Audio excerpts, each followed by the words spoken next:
नमस्कार दोस्तों, राजस्थान वेदर पर आप सभी भाइयों का मैं स्वागत करता हूं। मेरा नाम है अरविंद धामा। देखिए दोस्तों, राजस्थान के मैंने YouTube पर कई चैनल देखे हैं जो कि लिख रहे हैं कि राजस्थान के भागों पर अब मूसलाधार बारिश होगी, इस तरह से बारिश होगी, यानी कि एक डर का माहौल जो है वो बना दिया गया है पश्चिम विक्षोभ आने के कारण। और सबसे ज़्यादा जो डराया जाता है YouTube पर हो चाहे कुछ भी हो, यानी कि इंटरनेट का माध्यम हो, तो सबसे ज़्यादा राजस्थान भाइयों को ही डराया जाता है कि इतनी बारिश होगी, ये तूफान आ गया, वो आ गया, तो डर का माहौल जो है वो बना दिया जाता है। लेकिन ऐसा नहीं है। पश्चिम विक्षोभ है, ताकतवर भी है, ऐसा नहीं है कि छोटा मोटा है। मैं आपको थोड़ा सा यहाँ पर दिखाने की कोशिश भी करूँगा कि पश्चिम विक्षोभ, देखिए ये कुछ हिस्सा इसका अभी भी आ चुका है पहाड़ी राज्यों पर, काफ़ी बड़े एरिया में है पश्चिम विक्षोभ। लेकिन बारिश कुछ ही इलाकों पर करेगा, ऐसा नहीं है कि पूरे के पूरे राजस्थान पर बारिश करेगा, बिल्कुल नहीं करने वाला है। कुछ ही चुनिंदा जिले ऐसे होंगे राजस्थान राज्य के जिन पर ये बारिश करेगा। मेघ गर्जना भी करेगा, हल्की फुल्की बारिश भी होगी, हो सकता है कुछ जिलों पर मध्यम दर्जे की बारिश जो है वो देखने को मिल जाए।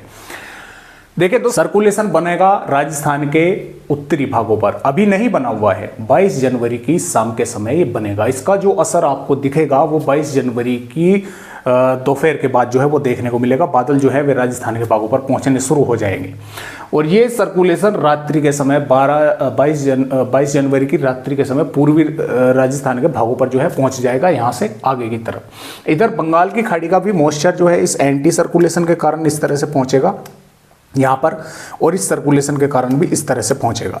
तो तब जाकर बारिश की गतिविधियां तो देखिए राजस्थान के भागों पर शुरू हो जाएंगी 22 जनवरी की शाम के समय, या हो सकता है कि रात्रि के समय, या हो सकता है कि शाम के समय ही संभावनाएं अधिक है कि बादल जो है इकट्ठा होना शुरू हो जाएंगे और शाम के समय से ही कुछ इलाकों पर बारिश की गतिविधियां शुरू हो जाएं। हो सकता है कुछ जिलों पर शाम के समय जो है या रात्रि के समय तक जो है बारिश की शुरुआत देखने को मिले।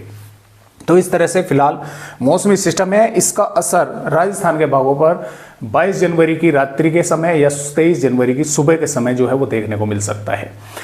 और मैं थोड़ा सा आप सभी भाइयों को यहाँ पर आंकड़े भी दिखाना चाहूँगा कि देखिए ये जो आंकड़े हैं दोस्तों, ये पिछले 21 दिन के आंकड़े हैं। 1 जनवरी 2025 से और 21 जनवरी यानी कि आज तक के आंकड़े हैं कि राजस्थान के भागों पर कितनी बारिश एक्चुअली होनी चाहिए थी और कितनी अब तक हुई है। देखिए दोस्तों, पश्चिमी राजस्थान के भागों पर जो बारिश है वो होनी चाहिए थी 2.2 यानी कि 2.2 मिलीमीटर बारिश, जबकि हुई है 2 मिलीमीटर बारिश। जो पश्चिम विक्षोभ आते हैं, क्योंकि इन दिनों में कोई तूफान वगैरह तो नहीं आता, वो राजस्थान पर बारिश करता है, सिर्फ जो बारिश होती है वे पश्चिम विक्षोभ ही आकर राजस्थान के भागों पर बारिश करते हैं। तो उत्तरी भागों पर उसके कारण बारिश हुई है, 8% जो है वो बना हुआ है यहाँ पर। अब जो पूर्वी राजस्थान है यहाँ पर बारिश अधिक हुई है। वो क्यों हुई है? क्योंकि यहाँ से सर्कुलेशन खिसक कर, इस जो एंटी सर्कुलेशन यहाँ पर उड़ीसा के भागों पर बनता है, तो वो खिसक कर अंदर आ जाता है, जिसके कारण पूर्वी राजस्थान के भागों पर बारिश अधिक करता है। यहाँ पर बारिश होनी चाहिए 2 यानी कि 2.9 मिलीमीटर, जबकि हो चुकी है अब तक पिछले 21 दिनों में 5.3 मिलीमीटर बारिश, यानी कि जो नॉर्मल बारिश है उससे अधिक यहाँ पर हो चुकी है। इसीलिए आपको कलर भी यहाँ पर ब्लू दिख रहा होगा। तो यहाँ पर 83% अधिक बारिश हो चुकी है पूर्वी राजस्थान के भागों पर, उन सिस्टमों के बदौलत जो कि सर्कुलेशन यहाँ पर बनता है या पूर्वी राजस्थान के भागों पर आ जाता है। और ठीक इसी प्रकार इस सर्कुलेशन की गैल भी होगा, ये बनेगा यहाँ पर, लेकिन पहुंचेगा राजस्थान के पूर्वी भागों पर। तो इस तरह से फिलहाल जो है आंकड़े राजस्थान के हैं। तो आइए देखते हैं किन किन भागों पर बारिश होने की संभावनाएं हैं।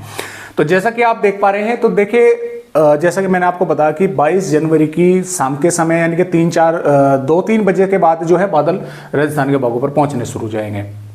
श्रीगंगानगर, हनुमानगढ़, बीकानेर के भागों पर, अलवर, भरतपुर, धौलपुर के भागों पर बादल दिखाई देना शुरू हो जाएंगे और बारिश की गतिविधियां हो सकता है श्रीगंगानगर, हनुमानगढ़, चूरू, बीकानेर के भी कुछ भागों पर थोड़ी बहुत जो है वेदर एक्टिविटी देखने को मिल जाए।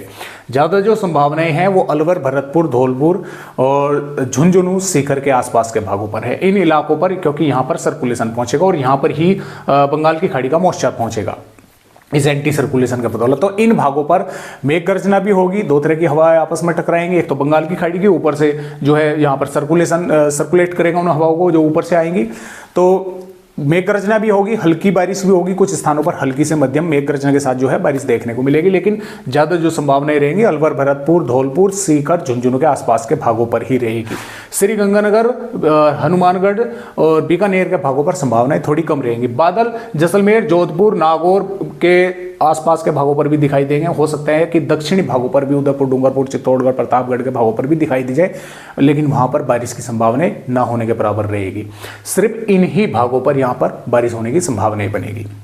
अब 23 जनवरी में यह सिस्टम आगे बढ़ने लगेगा। दोपहर तक हो सकता है कि श्रीगंगानगर, हनुमानगढ़, चूरू, अलवर, भरतपुर, धौलपुर के भागों पर बादल दिखाई दे और चूरू, सीकर, नागौर, धौलपुर के भागों पर कहीं कहीं पर दोपहर तक बारिश की गतिविधियां 23 जनवरी की दोपहर तक कुछ भागों पर थोड़ी बहुत बारिश होने की संभावनाएं बन जाए। दोपहर के बाद यहां पर ज्यादातर भागों पर बादल छटना शुरू हो जाएंगे, सिस्टम आगे बढ़ना शुरू हो जाएगा और 24 जनवरी से पूरी तरह से मौसम राजस्थान का साफ रहेगा और पहाड़ी राज्यों पर भी फिर पश्चिम विक्षोभ 29 जनवरी के जो है आसपास आएगा, तो ऊपर से उत्तर पश्चिमी हवाएं 24 जनवरी से ही चलनी शुरू हो जाएंगी और जो कि तापमान जो है उनको काफ़ी तेज़ी के साथ जो है वे घटाना शुरू कर देंगे, क्योंकि ऊपर से पहाड़ी राज्यों पर काफ़ी बर्फबारी ये करके जाएगा सिस्टम, तो ऊपर से उन बर्फ़ से होती हुई वे ठंडी बर्फीली हवाएँ आएंगी तो वे तापमान को काफ़ी नीचे जो है पहुँचाएंगी, जिसकी वजह से इनके तेज़ हवाएँ चलेंगी उत्तर पश्चिमी और ठंडी वे हवाएँ रहेंगी तो तापमान कम होंगे, तो सर्दी थोड़ी सी लंबी खिंचने की संभावनाएं जो है उनकी वजह से नजर आ रही है। फिर 29 जनवरी को फिर एक नया पश्चिम विक्षोभ आएगा और उसके बाद में एक और आएगा, यानी कि 2 पश्चिम विक्षोभ हैं वे दोस्तों, और हो सकता है कि फरवरी की शुरुआत में ही फिर से राजस्थान के कुछ स्थानों पर बारिश की गतिविधियां जो है देखने को मिली।